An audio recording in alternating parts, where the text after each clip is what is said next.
Salam, apa kabar? Tuhan selalu menyertai kita. Saya percaya kita selalu diberkati oleh Tuhan dalam setiap hal apapun yang kita lakukan demi kepujian dan kemuliaan bagi Tuhan. Bertemu kembali bersama saya Pendeta Sunan Tulubui dalam acara Renungan Harian GKI Tem yang Layak.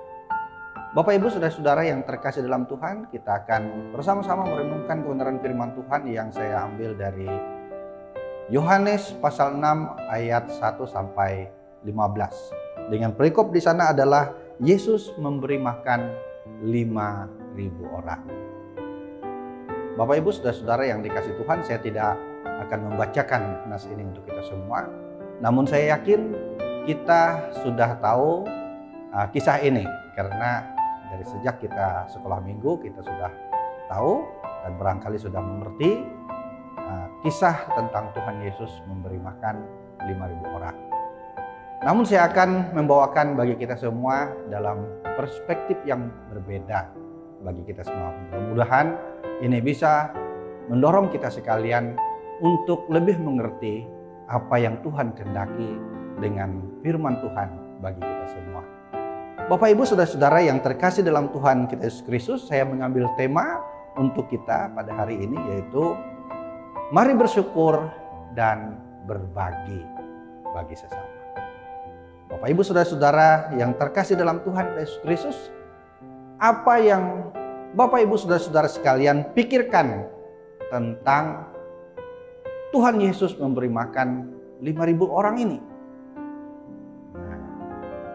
Mungkin saja ada yang berpikir bahwa oh iya, pantas Tuhan Yesus yang namanya juga Tuhan, Dia adalah yang ilahi, bisa melakukan hal apa saja. Jangankan memberikan 5.000 orang, memberikan orang sedunia pun Dia mampu, ya kan? Jangankan memberi makan 5.000 orang, Bapak Ibu yang dikasih Tuhan, mengubah batu menjadi roti pun bisa. Kenapa? Karena Tuhan Yesus itu mujizat. Ya.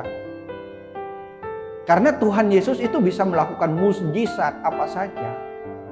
Jadi kalau Dia bisa melakukan mujizat apa saja yang namanya juga Tuhan, apa saja bisa Dia perbuat. Nah, Ibu Bapak yang terkasih dalam Tuhan, lalu sebenarnya apa pesan yang ingin disampaikan melalui cerita dari Tuhan Yesus memberi makan 5.000 orang ini? Dan Rasul Yohanesnya mencatat ini menjadi suatu peristiwa yang sangat penting sekali. Nah, Ibu Bapak yang terkasih dalam Tuhan Yesus Kristus, kita melihat di sana bahwa Tuhan Yesus ketika Dia pergi untuk menghindari keramaian orang, namun ternyata berbondong-bondong orang itu datang. Datang kepadanya ingin melihat bagaimana bentuk rupa Tuhan Yesus, barangkali seperti itu. Ada juga yang ingin dengar pengajarannya, syukur puji Tuhan. Ada juga yang ingin meminta kesembuhan atau membawa saudara-saudara mereka yang sakit. Bisa saja. Nah, namun Bapak Ibu saudara-saudara yang dikasih Tuhan, ketika di satu tempat itu mereka sudah hampir malam gitu kan, atau hari sudah sore. Jadi Tuhan Yesus merasa iba dengan keadaan mereka. Mereka ingin agar orang yang berbondong-bondong datang ini bisa menikmati makanan terlebih dahulu sebelum mereka pulang.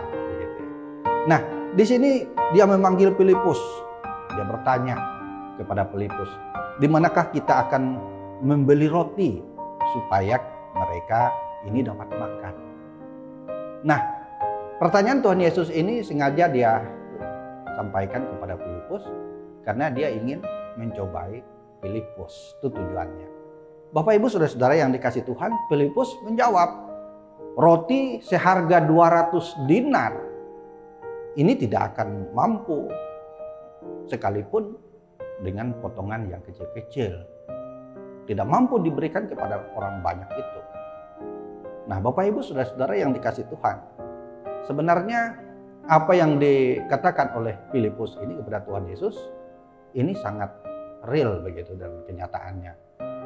Bagaimana mungkin bisa menyediakan makanan kepada banyak orang, sedangkan hari itu juga sore, di mana mereka beli makanan, kapan orang membuatnya, sempatkah mereka bisa makan begitu, atau tersediakah barang itu. Nah ini begitu-begitu nyata, real sekali. Dan jawaban yang memang betul-betul bisa dikatakan masuk akal. Nah Bapak Ibu Saudara-saudara yang dikasih oleh Tuhan, tentu juga kita bertanya uangnya berapa kira-kira itu.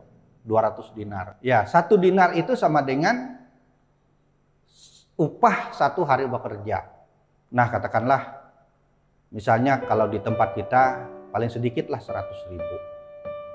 Nah, jadi kalau 100.000 sama dengan 1 dinar, atau 1 dinar itu sama dengan 1 kali upah bekerja 1 hari, artinya 200 dinar dikali upah 1 hari bekerja, atau 200 kali 100.000 itu sama dengan 20 juta. Nah dari mana mereka mendapatkan uang sebanyak itu? Nah mungkin saja mereka ada bendaharanya, atau ya ada persediaan uang mereka yang cukup. Nah namun seperti yang saya katakan, dari mana mereka mendapatkan roti yang sudah sore, siapa yang membuatnya, di mana mereka akan mendapatkan roti itu? Bapak Ibu Saudara-saudara yang dikasihi oleh Tuhan Yesus Kristus, begitu pertanyaan ini barangkali tersebar di antara para murid.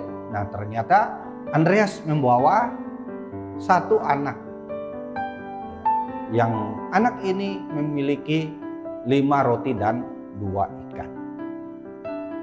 Bapak Ibu Saudara-saudara yang dikasihi oleh Tuhan, apalah artinya 5 roti dan 2 ikan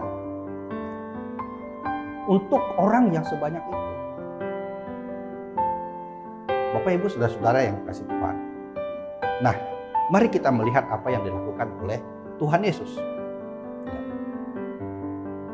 Yesus sebenarnya dengan keadaan situasi yang seperti ini mau mengajarkan kepada Filipus dan murid-muridnya. Apa yang Tuhan Yesus lakukan? Yang pertama, ia memerintahkan muridnya untuk menyuruh orang banyak itu untuk duduk. Nah, artinya di sini ada pengorganisasian. Kemudian yang kedua, Yesus mengambil roti itu. Ia mengucap syukur dan membagi-bagikannya kepada mereka yang duduk. Demikian juga dengan ikan itu. Sebanyak apa yang mereka perlukan. Saudara-saudara yang terkasih dalam Tuhan Yesus Kristus, sesungguhnya yang dilakukan oleh Tuhan Yesus ini adalah ia sedang mendemonstrasikan bagaimana setiap orang untuk bersyukur dan juga mampu berbagi kepada sesama mereka. Nah, tujuannya adalah Tuhan Yesus ini mau mengubah setiap hati banyak orang agar mampu bersyukur dan berbagi. Ia memakai anak kecil itu sebagai alat kritik kepada banyak orang agar mampu berbagi. Bapak Ibu Saudara-saudara yang dikasihi Tuhan, budaya pada saat itu kemanapun orang pergi harus membawa bekal. Ya. Jadi anak kecil itu bawa bekal. Para murid-murid Tuhan juga bawa bekal.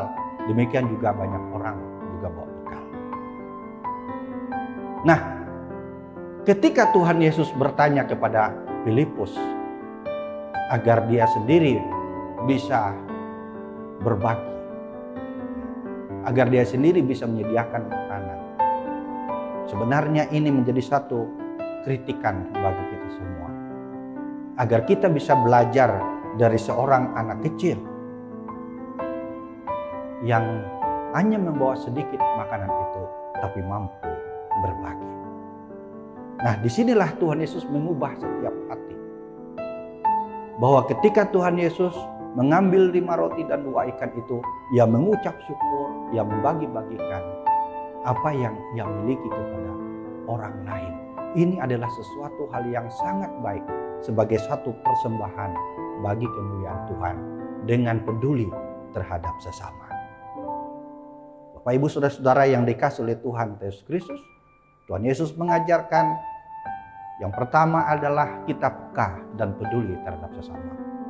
Yang kedua, Tuhan Yesus mengajarkan agar kita mampu mengucap syukur dan berbagi. Karena sesungguhnya tidak menjadi satu alasan bagi kita untuk tidak bisa berbagi. Karena Tuhan sudah memperlengkapi kita sedemikian rupa berkat-berkat Tuhan dalam kehidupan kita. Jadi dalam keadaan situasi apapun sebenarnya kita bisa berbagi. Berbagi apa? Apa saja yang bisa dibagikan? Berbagi informasi paling tidak yang baik. Berbagi makanan kalau ada. Berbagi uang. Ya, berbagi harta benda. Ya. Demi kemuliaan bagi Tuhan itu sangat bermanfaat sekali. Dan saya yakin percaya Bapak Ibu telah diberkati oleh Tuhan. Kemudian yang ketiga, melalui cerita ini diajarkan bagi kita semua untuk tidak lupa mengelola berkat Tuhan itu dengan bijak. Tuhan Yesus memerintahkan supaya mereka mengumpulkan potongan-potongan yang tersisa. Dan ternyata tersisa itu adalah 12 bakul.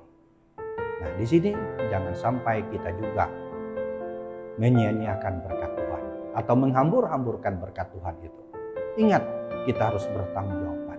Ada pertanggungjawaban di sini sangat terlihat. Dari 5 roti dan 2 ikan menjadi 12 bakul. Hasil dari pertanggungjawaban mereka. Nah, demikian pula Bapak Ibu yang dikasih Tuhan. Kita yang bisa melakukan yang terbaik demi kemuliaan Tuhan. Walaupun kecil dinilai oleh orang lain, oleh dunia ini. Tetapi ketika dia diberkati oleh Tuhan, akan menjadi besar. Menjadi kemuliaan, menjadi berkat.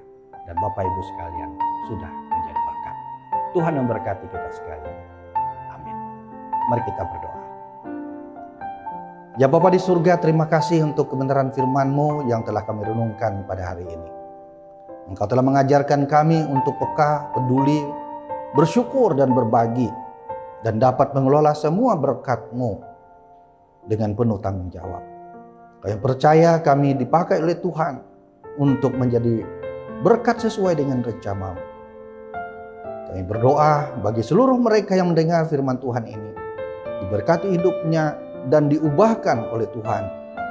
Sehingga menjadi berkat. Menjadi kemuliaan bagi nama-Mu dalam kehidupan ini. Dalam nama Tuhan Yesus Kristus kami berdoa dan bersyukur. Amin. Demikian renungan kita. Tuhan memberkati kita sekalian. Tetap sehat, tetap semangat. Tuhan Yesus memberkati. Salam.